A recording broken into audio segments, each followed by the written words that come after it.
All right. Is that you, Natalie? Is that you? We're live! Yay! Hey, Do you guys! see yourself, Do sweetheart? you see yourself, Natalie? Mm-hmm. Looking very seriously. Guys, we're so excited you're here for our last Sunday live, which is bittersweet.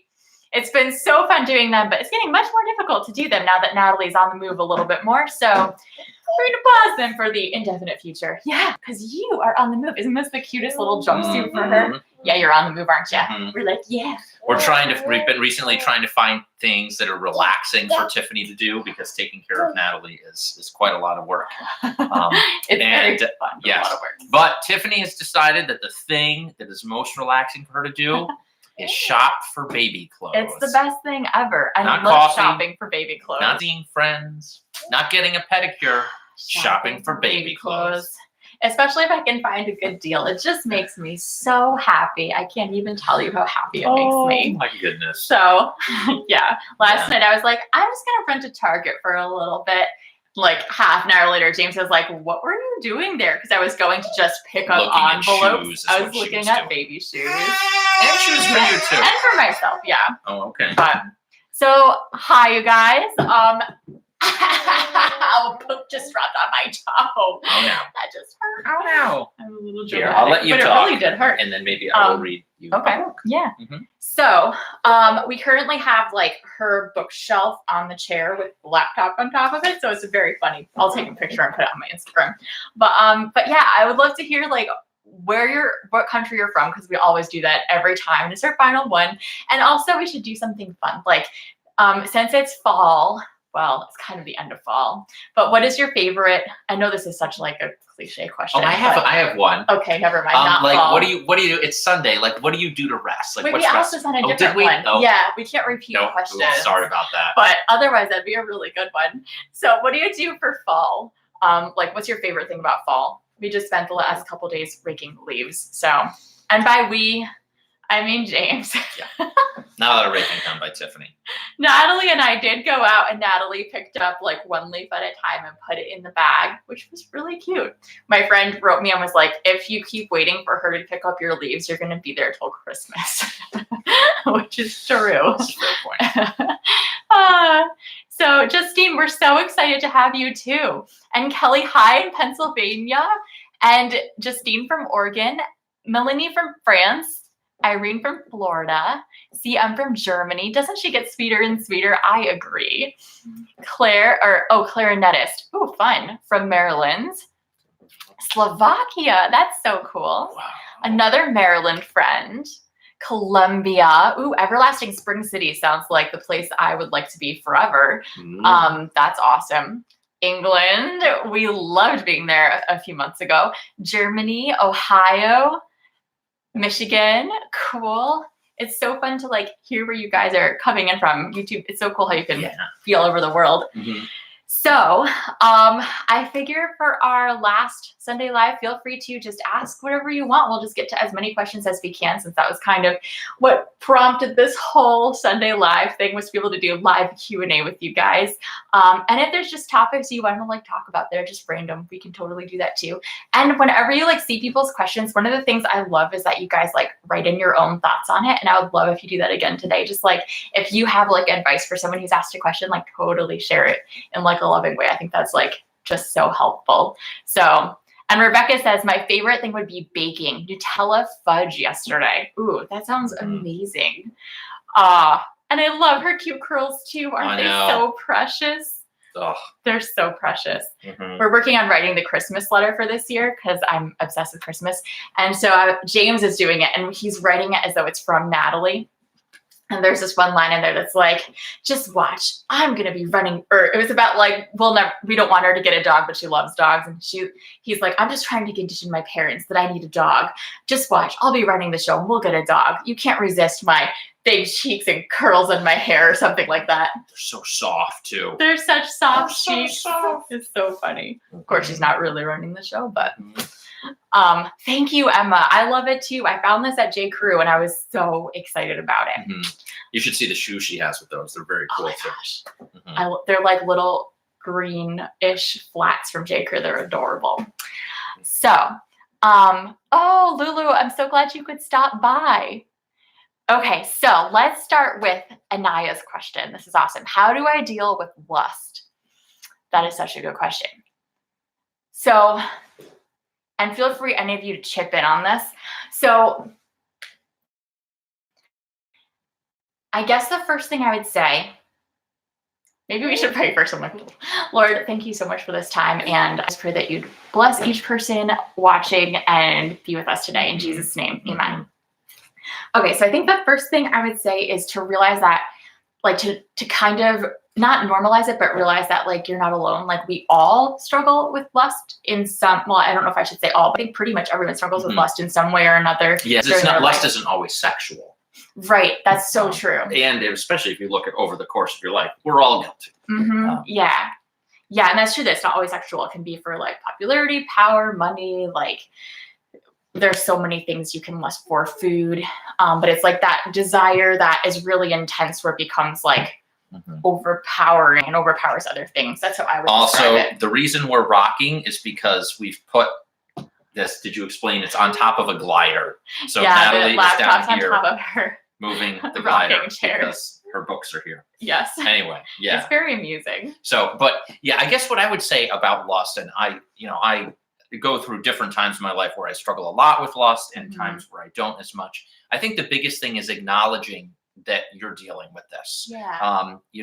I think a lot of like sin festers in the darkness, but but the light of even just talking about it to yourself, to God, and to close friends is so helpful to help God deal with it in your life. And I say that because you also need to appreciate this isn't like a bad habit you can kick on your own.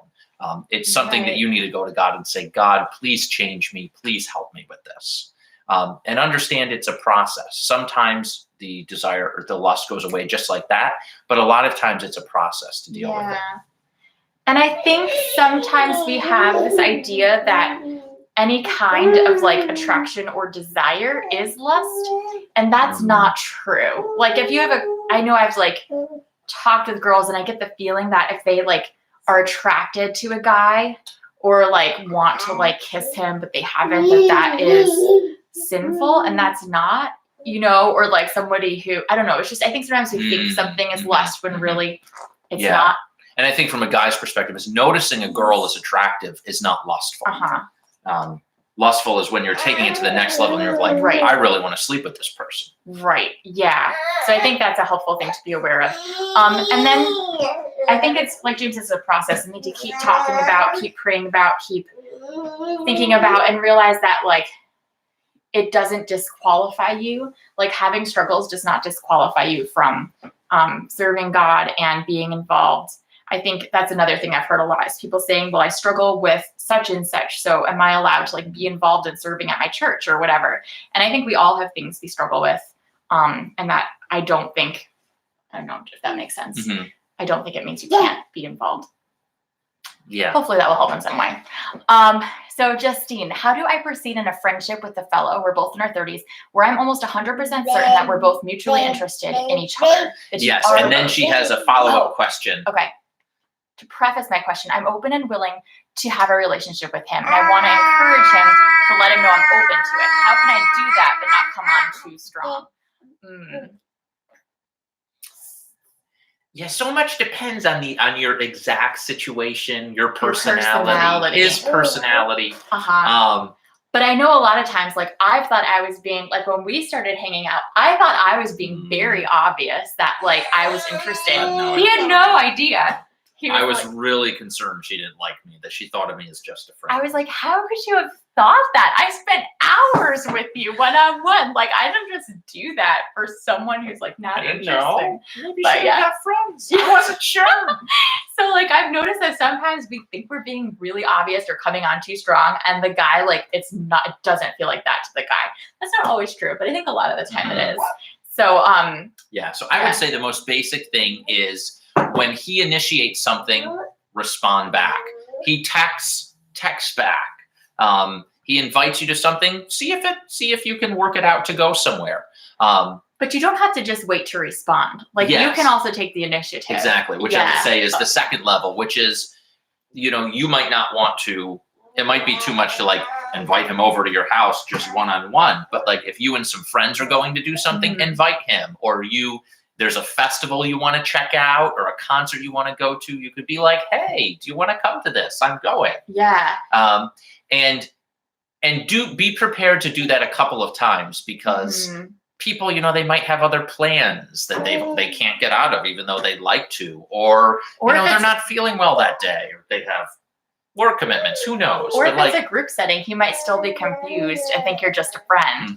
And so you might need to build on that and start with like a group thing, but then build to inviting him on even like one-on-one stuff. And I think that's totally fine to do. I know a lot of people say, but I want a guy to pursue me. But the thing is, like, pursuit is something that you said this before in videos, but pursuit happens over time. It's not like a one-time thing. And really both people need to be pursuing each other to make a relationship work. I've seen like my brothers get in relationships where they're all in pursuing this girl and she's like half-hearted, and it's miserable for them and it leads to heartbreak for them. Like you need both people to be, like you said, mutually interested and mutually pursuing when you're in a relationship. So I hope that can help. So I guess I wouldn't be too afraid of coming on too strong if it was me. Okay. So hi, you want to get down again? Yeah. Our next questions, it looks like, come from Peter. New Zealand. And then Chicken Nugget seconds it. How do we deal with unbelief? Even though I trust Jesus, it just comes back at times. And the follow-up it's more about life experiences when I ask for a breakthrough and it just doesn't happen. Yeah. That's very common. That's the thing I think, again, we probably all have struggled with. Yeah. I think a big thing is don't feel guilty about feeling unbelief. Be honest and take it to God and say, God, I'm really having trouble believing you right now. And I think that we will all go through times where something happens to us and we're like, God, where were you when, my grandfather died or my friend had this incredible loss? And it is wrestling with unbelief, and at times is very real. And it's not so much maybe like you were saying, Peter, it's not so much you don't believe God exists, but you're like, God, I need this, or I was praying for this and it's just not happening. And I think like God doesn't promise to answer all of our prayers and always be super tangible to us. But I think part of life is just wanting to pursue God, learning that, you don't always pursue God really well, but to say, God, help me in this tough time. Yeah. And just to know, like, I think that's okay. And it's okay to even tell God that you're having trouble trusting him and to talk about that with people you trust as well. And that it can come in seasons. I know for me, like, it's wrestling with different doubts or unbelief or like and that can come in all different ways. But for me, there's often been seasons where that comes. And as I like wrestle through that, it causes me to ask the hard questions. You okay? She's eating her applesauce. You good? To like ask hard questions that I might normally not take the time to stop and think about. It's so easy to like, when you're in a like good season that feels good, to just run and not think about things in a deeper way. And so those seasons of unbelief have been really powerful in my life as growth seasons, or seasons when I don't feel God close have been really powerful as seasons of growth, because it kind of forces me to ask those hard questions. And I really believe that you seek truth and you find it. And, I really believe that Jesus is the truth, like he said. And so I don't know. I think it's good to ask those questions and to not be afraid of them and to wrestle with them with God and with people you trust. And I have a video that talks a little more about this. It's more about doubting your faith in general, but you could look up Doubting Your Faith by Tiffany Dawn. And I have a video about that with some tips. Does that make sense? Yeah. Okay. I know. Isn't that backpack so cute? Justine, no, I totally am a big fan of asking him to do things one-on-one. I think that's totally fine. We have a great question from Olivia. What would you guys advise to engaged couples in preparation for marriage? Are you engaged? And if so, when's your wedding date? That's a good question. One thing, there's a lot of things that are great. Making sure you talk through like money and kids and living and things like that. I think the biggest thing, something that we did, is have a mentor couple that you can meet with, maybe a little bit in preparation for your wedding, but getting right up before the wedding, it's crazy. It's just it's craziness trying to plan a wedding, especially at least for America, for us. But like what we did is we met with this mentor couple. I think they were in their 60s. I'm also trying to do a lift the flat book with Natalie. They were just, oh no, are we unstable? Oh, there we go. We're back. Okay, sounds good. Yeah, our mentor So couple. anyway, so the mentor couple met with us once a month, mostly after we got married. Yeah, like I think a few times before, but then regularly afterwards. Yeah. Because that's when, like, you can talk about all these questions beforehand, but you don't really know what issues are going to come up until you're there in the thick of things. And it's important to talk about some of those things ahead of time. Like if one of you wants 10 kids and the other is like dead set on never having children, like that's something you got to talk about, like your finances, like James was saying. But after you get married is when all the little things come up that you didn't foresee, and they can become big things. So it's so helpful to have that couple to talk it through with. The other thing I would say is, shameless plug here, sort of, but in all seriousness, doing something like our course, The Wedding Night Talks, either that or a book that's similar, to get familiar with how sex really works and how your body works. That is so important for both the guy and the girl to have some education going into it. So many people go into marriage with these unrealistic expectations, or just not a real clear idea of how sex really works. And so I would really encourage that as well.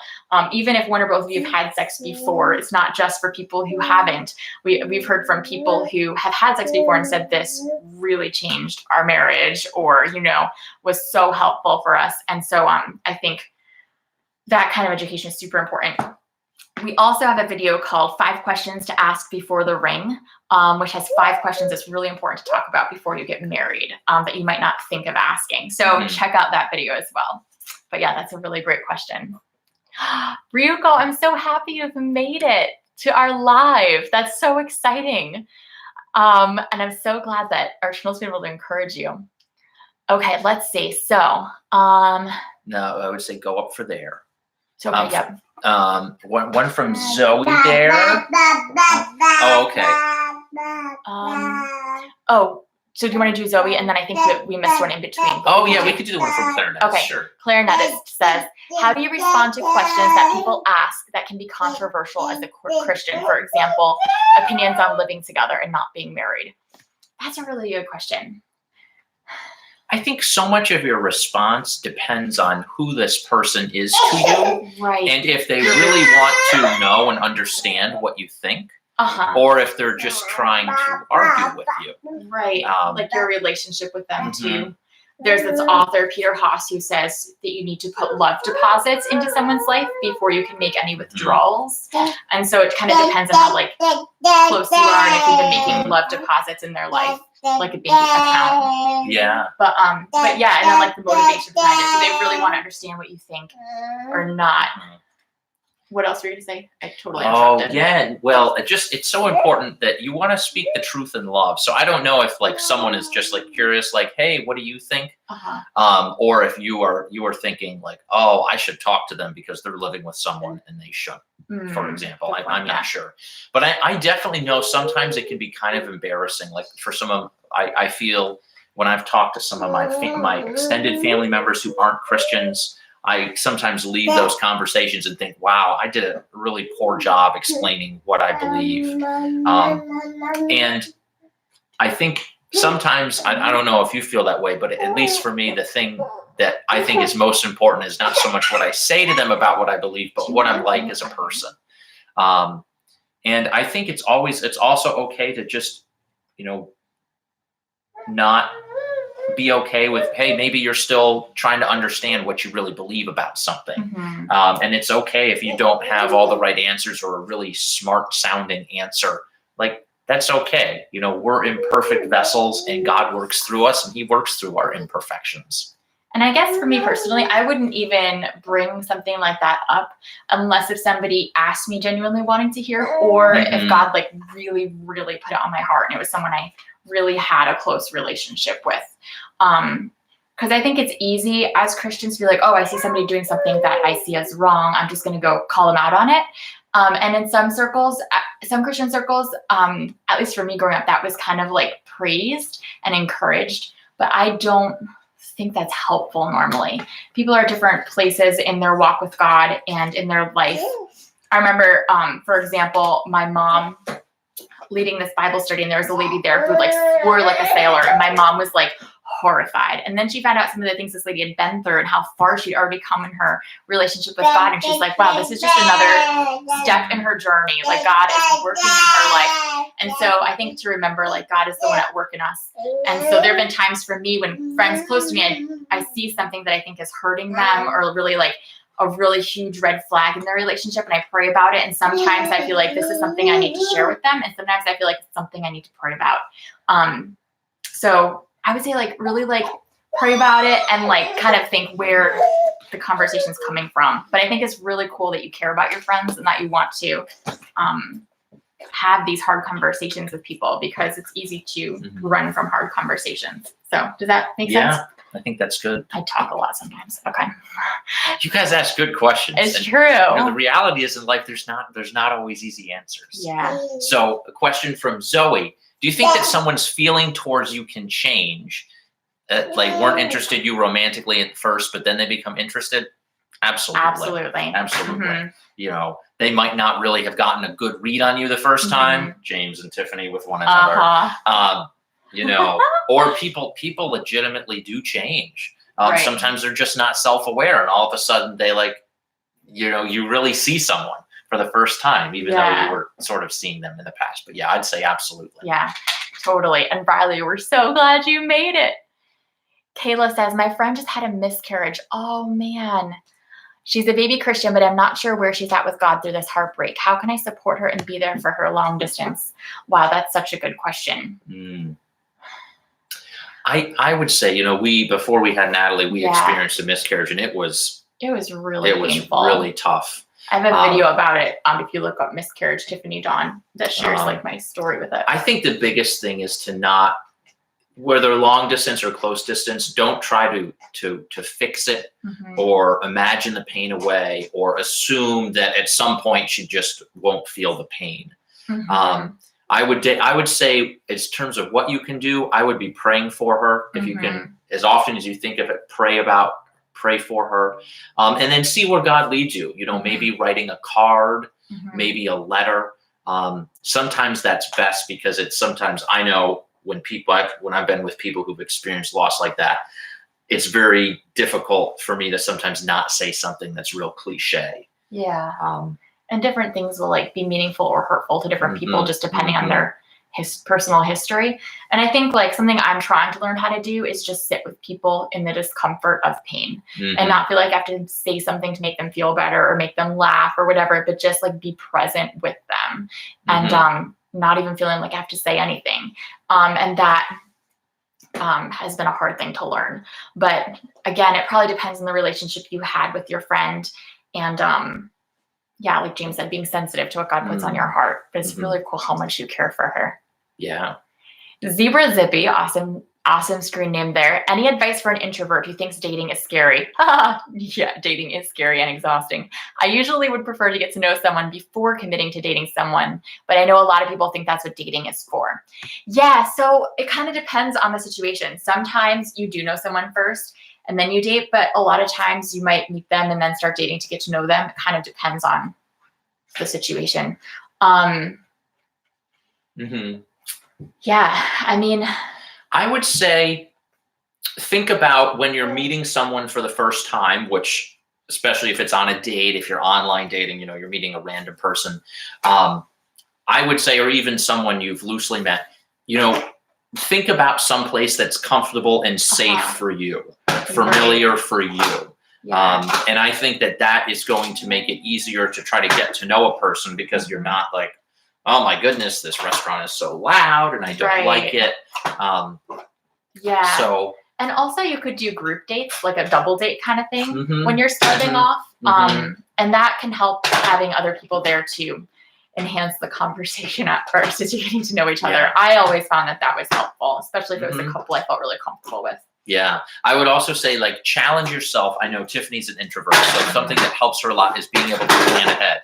So if you challenge yourself, like 2 dates a month, I'm doing 2 dates a month, being able to plan for that emotionally is helpful. Save energy emotionally. Yeah. And I also think a big thing is you can think of some questions to ask people. Like, open-ended question, like, where do you grow up? Where did you grow up? Or even what like do you do for funny fun? questions. You could like the would, I don't know. There's some games, right, which are kind of like table topics. Is that what your sisters have? That have like all these interesting questions you can ask people, and you could like look at one of those ahead of time and pick out a few that you really like to bring with you. James's mom is good at like having like things to talk about ahead of time, which I really admire. Oh, and Monty, I'm glad you got the notification too. So Tallies, what do you guys think about dating a non-Christian? I just met a guy and I was not expecting to catch feelings for him, but I did. And now I'm wondering if I'm being wise or not. That is an amazing question.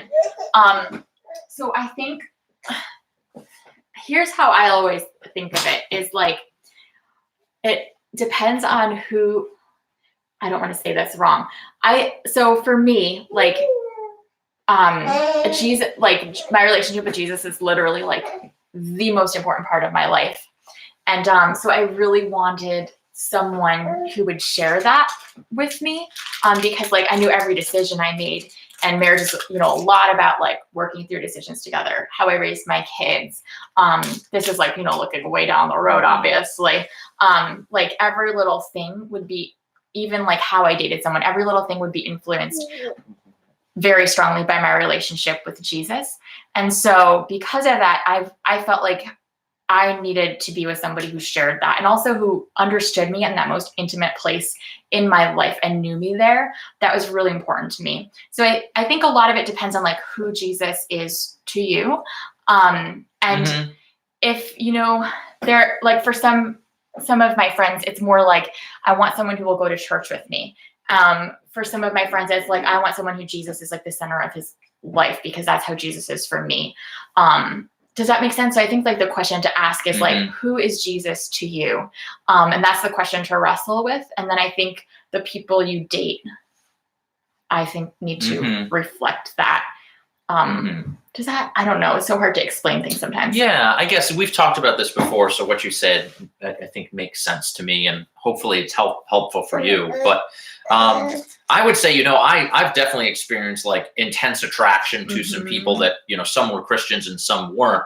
And it was like, eventually it just worked out that this wasn't a good person to be with. But, you know, for a time it seemed like, wow, this really could be something. And I feel like experiencing that is a part of life. Yeah. And really like attraction comes and goes. And like, I don't know, even like after you get married, you can have random intense feelings of attraction to somebody else. Like for a short amount of time, you're like, what the heck is this? Like a lot of married couples have experienced that. And it's not because there's something wrong with you or your marriage. It's just sometimes those feelings like come and go, and you don't always act on them, obviously. And so, yeah, so it's just something to be aware of, that that's a very natural human thing to experience, if that makes sense. Yeah. Okay. How are we doing on time? She's starting to get hungry, I think. Well, we've been going for 28 minutes, so. Okay. So maybe we'll do like 2 more questions. Okay, yeah, sounds good. Okay. Yes. Rebecca, how long should you wait to have a baby after you get married? I think that really depends on you guys. We have friends who had babies immediately. We have friends who waited.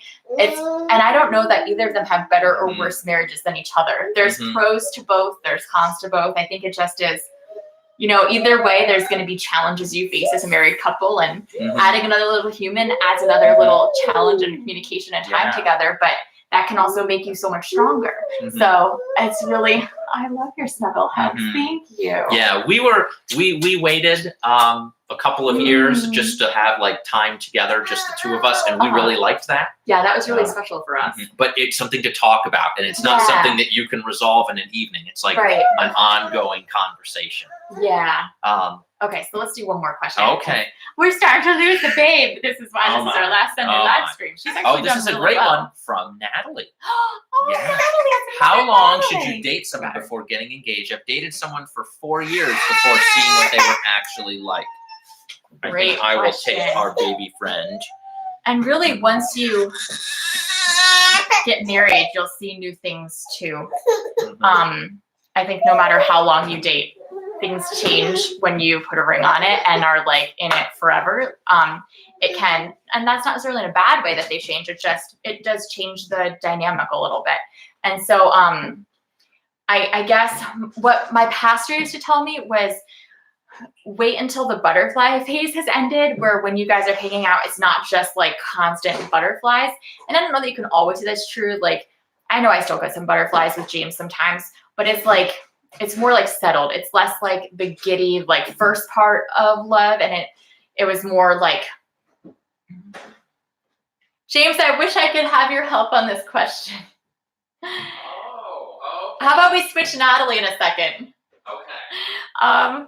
And so, and it's more like the, like deeper, like, you know each other, you're more steady, like together phase. Did you hear what I was saying about that? Yeah, Okay. yeah, absolutely. Yeah, I guess I would ask, like, I think it's so important to like see people with their family, see them with their close friends. Yeah. But also think about like, what do you want in life? Like some people, they're like sort of cool dating someone for a long time and not getting married. Right. Some people, that's all that they would be okay to say. Yeah. So I think it's so important once you've been dating someone for, my personal opinion, you know, a year, especially if you're out of college, to be like, hey, you know, do we want this relationship to go towards marriage or not? And I think a lot of times what you realize is, well, I like dating this person, but I wouldn't marry them. And so you could keep dating that person indefinitely or for a couple more years. But if then what you ask yourself is, how would I marry this person? Then the answer is no. You know, it's probably wise to move on. Yeah, that's good advice. And to have people who know you guys. I think the best thing to do is have people you trust who are like hang out with you as a couple, who you are honest with about the relationship, both its good things and its bad things. You can get their advice. You have to ask them explicitly because they are not going to volunteer. Yeah, usually not. Good friends are rarely going to give unsolicited relationship advice. Yeah. That's not always true, but definitely. Yeah. A lot of the time to ask for it specifically is really important. So yeah, I think that can help you decide too, because there's not a certain number. It's going to be different for every person. I have friends who've gotten married after literally like 3 months of dating. They got engaged. It was like so fast, but they have an amazing marriage. They're like 10 years, 2 kids in, and they love each other, you know? And then I have friends who've dated for a lot, like years, and then got married, and they have a great marriage, you know? So it's not really like there's a formula, but it's just being wise for your situation and knowing yourself.